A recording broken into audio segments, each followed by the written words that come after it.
for having me here, everyone. I know you're probably starting to get hungry, but bear with me just half an hour, and we will optimize our hungers to go eat. Anyways, my name is Marianne. As told, I have the very small independent agency, the Queen of CRO. It's only me in it. When I take more people in, it will be like the queens or the kings or whatever. No, but the Queen of CRO is actually a nickname that I was given like my first couple of years within working with CRO. And it kind of stuck with me, and then I'm like, well, people remember it, so I named it that, and yeah, there you go. So, I've been working with CRO for about 10 years now, and it's a lot of fun. And within my company, I do a little bit of different things. So I have one company I'm working for where I'm the digital director for a telecom company in Sweden. I'm from Sweden, if you don't know me. And I have two minor clients that I'm kind of coaching in how to accelerate their CRO program. And that's basically a bit of what we're going to talk here today. We're going to talk about why your CRO program isn't taking off. But first, I want to say, thank you for having me here. It's so fun to be in Hamburg. It's my first time here, and it's a beautiful place. And I didn't know this, but did you know that Germany is home to the largest database of beer? I had no idea about this, but I thought I wanted to show it here because I guess you're kind of into that.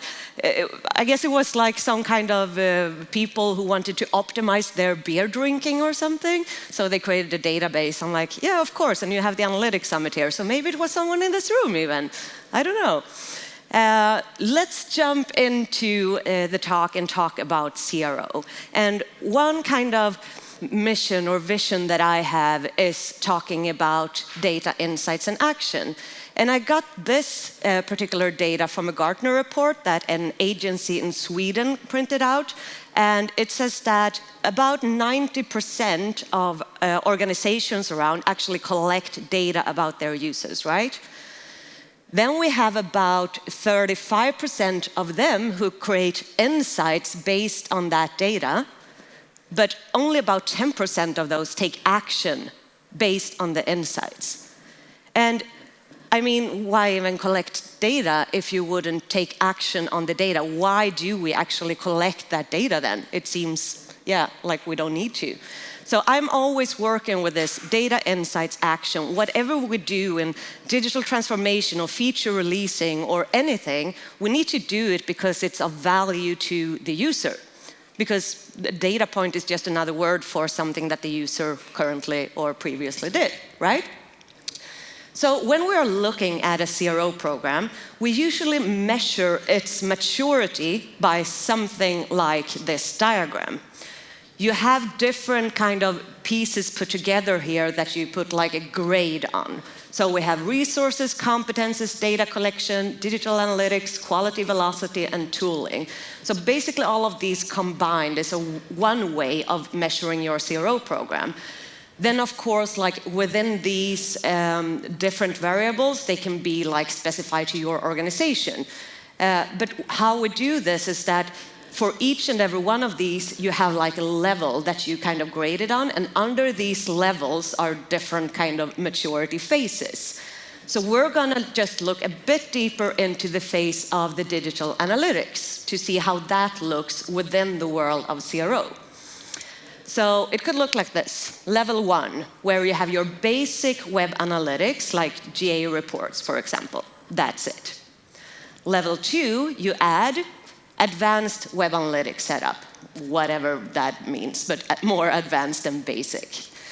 Number 3, you have the detailed funnel analytics, the attribution, and the cross-device. Number 4, we add advanced tools for visualization, BigQuery, and these things. And then we also have number 5, data science, predictive analytics, AI, ML, etc. Okay?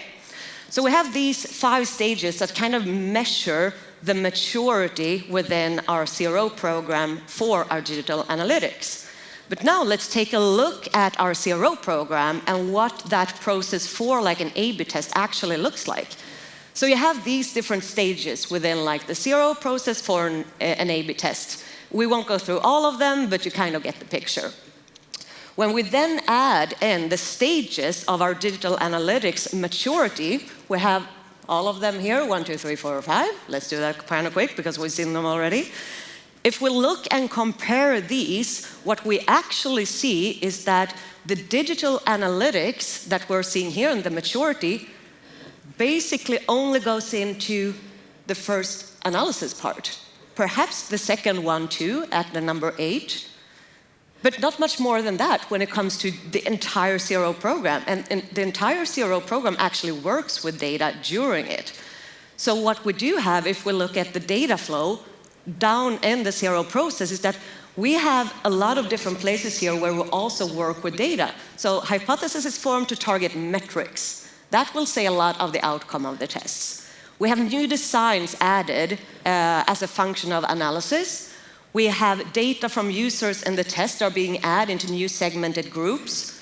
We have new data from the test, and new insights are documented. So all of these kind of are places where data is used within the CRO program, but that we're not really using in the matrix of maturity. So how do we actually go ahead with these, and what can fail when we're not working with this correctly in our CRO program? So that's what we're going to go through right here today together. 5 of the most common data fails in your CRO program, okay? So let's start with the first one. Confirmation bias.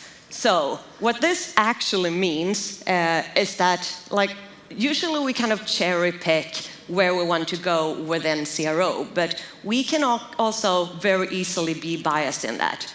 That was an empty slide. Okay, let's have a look at an example.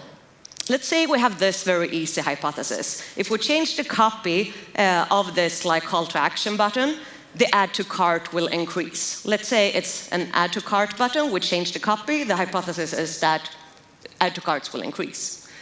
When we are doing this analysis as CRO specialists or as web analytics, we could see that maybe, okay, we're going to check the conversion rate. Did that go up? No, it's flat. And then we check the add to cart, which is in our hypothesis. That should have increased, and we see, no, it's flat. What do you do when you analyze your A/B test at this point? You have these 2 metrics, you know it's flat. Are you satisfied? No.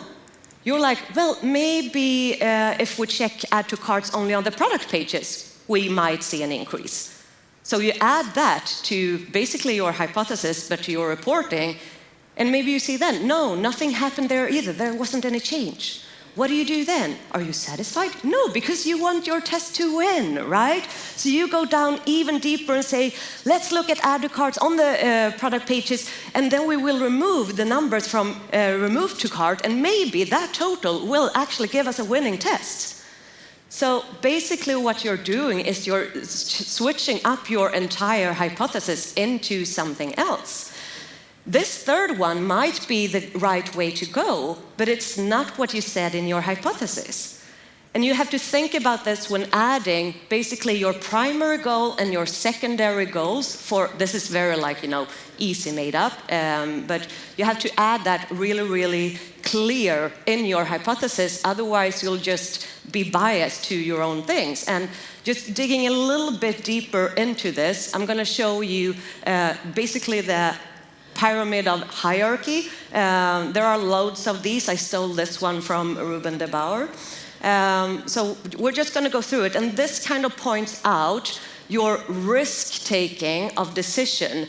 So from higher risk to lower. And what that means is that if you have this evidence in the bottom, let's look at the first one, expert opinions and competitors, like the hippo. Your boss comes and tells you, let's change this.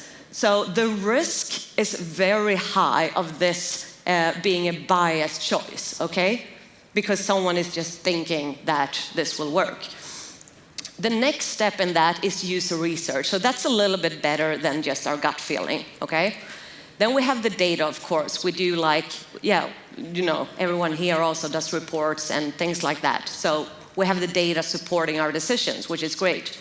Then we have our A/B tests at the second to top. And on the actual top, the one thing that gives us the most relevant insights when it comes to understanding what might impact our decision making is meta reviews. So what does this actually mean? This means that meta reviews is like it's when you catalog all of your A/B tests and categorize them into saying like, okay, for us, it works really well with motivational kind of prompts to the user. For other ones, it works really well working with maybe trust, so that the user trusts the websites better. So you categorize these into behavioral analysis, but also like which part of the web page you can test on for the highest impact. And what this basically says is that the room for interpretation in your data becomes smaller the further up the pyramid you go, and is higher in the bottom.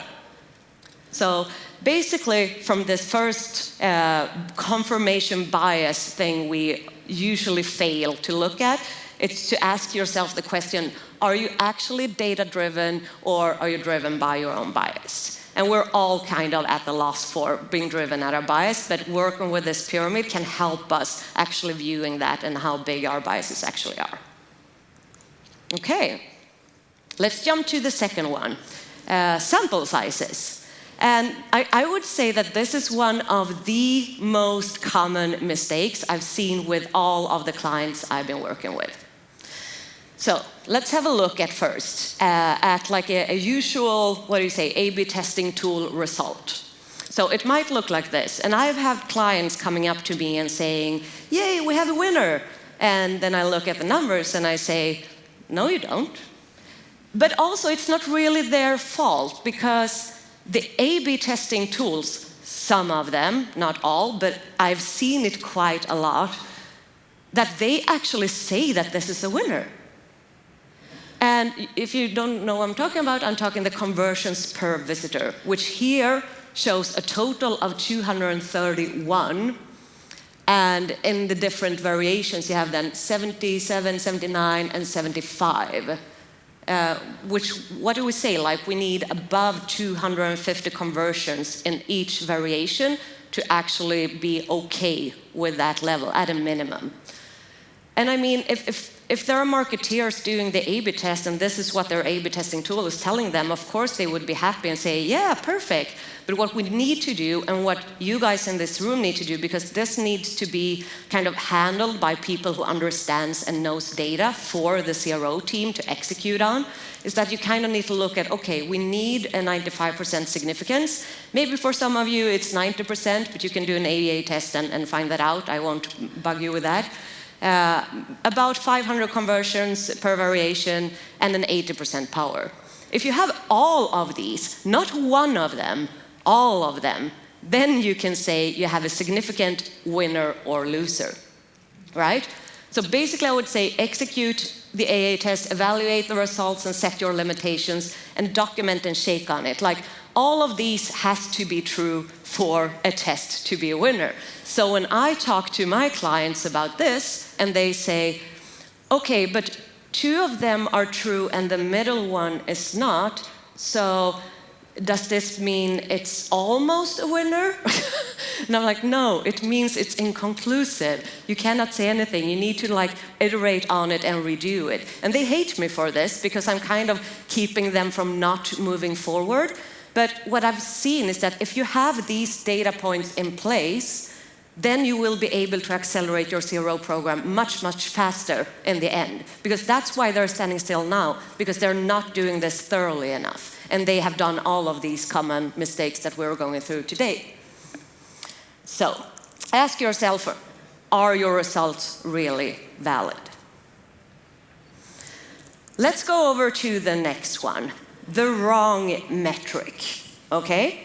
So, let's go to that next one. Let's say now we're here at a UK kind of telecom site. We can see here on the start page in the banner that we're pushing broadband, we're pushing SIM only and mobile phone. So let's imagine we're CRO specialists, want to make a test. People in sales has told us that we need to drive broadband sales like heavily. That's the only thing you should focus on. Let's just say that.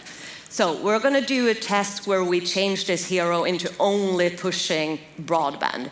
So we create this hypothesis that says, by changing the hero banner to only broadband focus, the broadband sales will go up.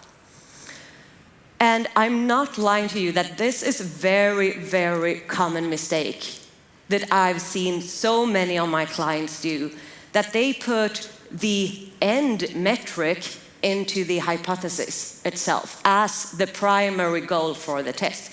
So by doing something in the very start of the funnel, we think that in the end of the funnel, after 20 minutes and 3 visits and whatever, we think that conversion rate will go up. And because they've set that as their primary goal, and maybe they look a little bit around about clicks all around and stuff, they don't really notice what they are actually changing. So basically, I usually say that the primary goal is always, almost, the metric most closely related to the change that was done. So in this case, that would be the button call click-through rate, because that's where you're making the change. And the secondary goal can absolutely be broadband sales, it could be revenue increases, but we all also want to see that the things that we removed are flat, because we did actually remove stuff as well that we don't want to focus on. Maybe it's okay for the organization if that decreases, if we sell more broadband. And the thing is that what I've told to my clients is that you need to switch these around. You cannot have the sales as the primary goal, and then we'll look at some other stuff in the behavior. It's the behavior that's going to teach us what we can do with our CRO program and how our users are changing their behaviors when we are creating new stuff like this, right? So ask yourself the question, are you switching up your goals? Or are they in the right place? Are your primary goals correct and your secondary? And usually with sales goals, I would say maybe those top 3 KPIs that you always look at with your company, that you kind of look at your quarterly reviews and things like that. I would say always have them as secondary goals, because you never want to create a change that would in any way impact one of your business goals in the end. And then you don't even have to think about this if you always have them as secondary goals, right? Then you can focus on the actual change you're doing. Let's move on to number 4. This is a fun one. Learnings. Okay? So we all know that we have 3 potential outcomes of an A/B test, right? We have the inconclusive ones where we know like nothing at all. We have the winners where we kind of celebrate, and we have the losers. But did you know that we have 2 different kinds of biases in here? One that's really good and one that's really bad. Let's start with the first one, the good one. The losers. What do we do when we get an A/B test that has gone really, really bad? We dig into it and we analyze the heck out of it. We want to find that thing that didn't work as we expected. That one thing that said, well, you kind of had something with your hypothesis, but it was just the other way around. So now we're finding that, and we can move on and iterate into something that will hopefully be good. So this is a good bias. We're biased to our own test, so we want to prove like we have found something, we'll iterate and we'll make it better, right? And the other bias is for the winners, because we want our test to win, and our test did win, so we're really happy and we're gonna celebrate it, and then we're gonna implement it and leave it. But what says that this is the best version, the winning version that we can do? Remember that I talked to you in the top of the pyramid about meta-analysis and categorizing your tests? This is basically what we want to do with the winners. When you found a winner, you found a combination of changes, segments, and places on your website which actually motivates the user into purchasing. Which 3 of these aspects can you continue working with? That's what you want to do. You want, of course, doesn't it make sense? You want to iterate even more on your winners than on your losers, right?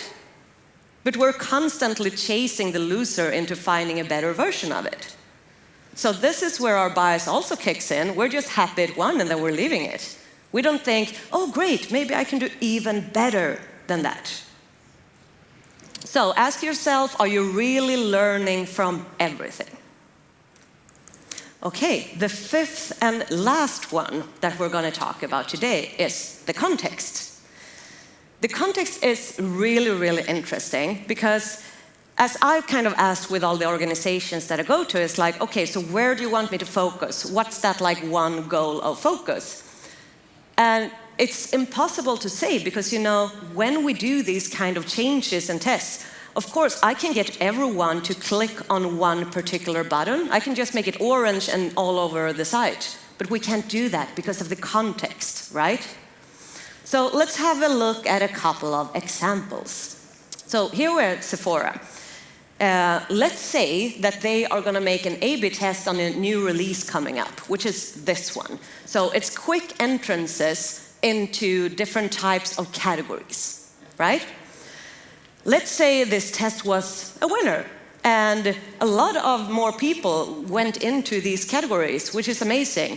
What we also need to have a look at is, okay, where else do we have entrances into different types of categories? Right? So did we even measure these within our A/B test? And I will say the answer is a lot of the times no. But we should. We should measure the interaction of them, but also the total amount of traffic that actually came to these pages in the end.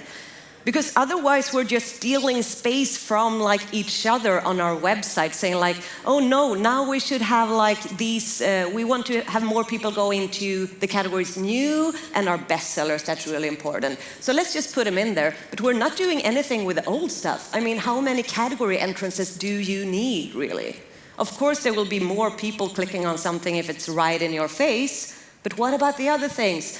I'm sure you did an A/B test 1 year ago where you put that one up there because you wanted more people to go in there. Like you need to decide somehow and look at that full context for the user.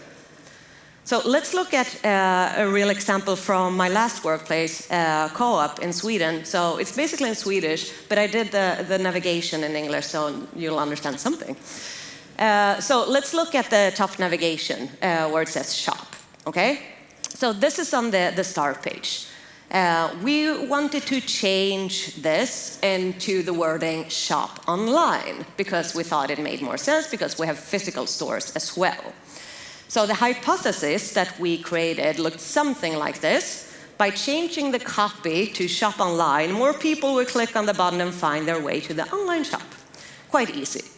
So we did the A/B test and that was fantastic. We saw great results. But the interesting thing here is the context, right?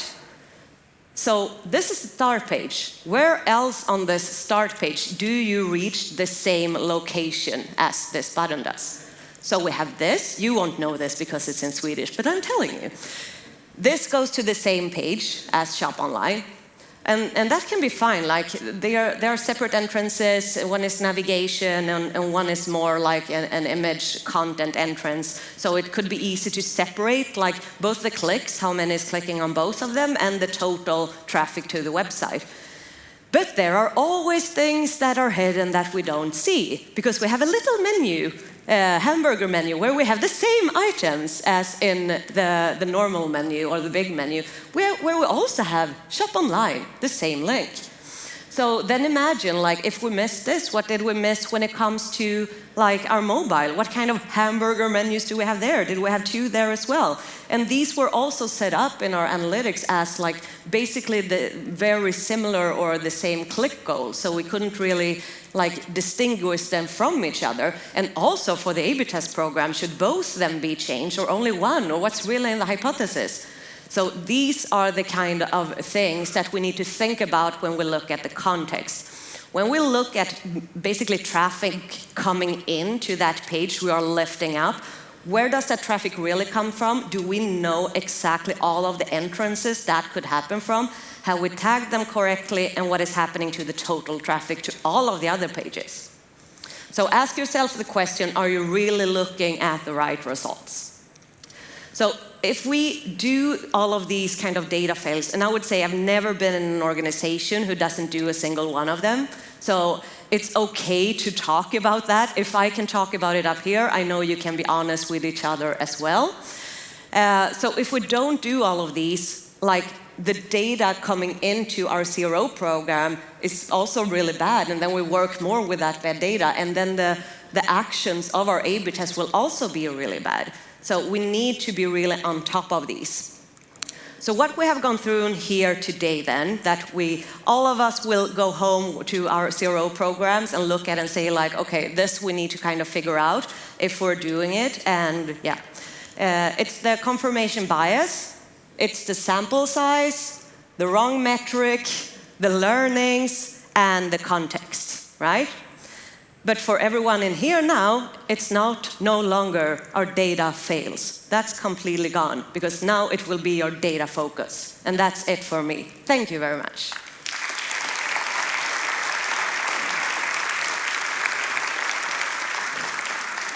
Thanks a lot. Thank you. I think you opened a lot of eyes today. Good. We don't have that much time for questions, but I'm sure there are questions. Right in the middle.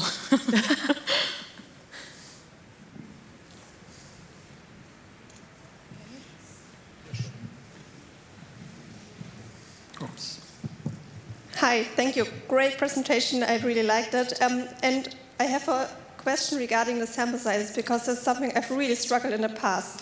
So what is your recommendation? Would you say, let's prolong the testing period, or would you rather recommend, well, we don't have enough participants, we just leave it be, we don't change anything, even if we see there might be a slight increase, because we have this with like 90% of our tests, we don't have the critical mass, and we just don't change anything, and it's a bit disappointing, to be honest. Yeah, and I know that, and like this is why my client, one of the clients I have right now, also hates me, but that's okay, it's my job. No, but I understand, like, okay, should we prolong the test? I would say like 5 weeks, maybe 6 is the maximum for an A/B test. If we don't see any business value from that, we need to do something else. And I would also say that this issue goes hand in hand with the issue of, are we looking at the wrong metric as our primary goal? Like as we saw in this example that we had, that metric was actually conversions. So is that the closest tie together to the thing you're actually changing? Probably not. Like, look further up the funnel, it would be my suggestion to you, where we have more traffic to work with, and look at what you're changing. Are we changing an entrance? And look at the conversions for that change. Your conversion rate of your business goals will probably be flat and inconclusive for the test, but that's okay. You don't have to stare blindly on that number if it's not your primary goal. I mean, you just want to see that it's not significantly worse than it was before. If it's flat, that's all good. You want to, what I would do in that case is to move traffic down that funnel, so you work with the top funnel. When you have done that, you will have more traffic to work with in the end of the funnel.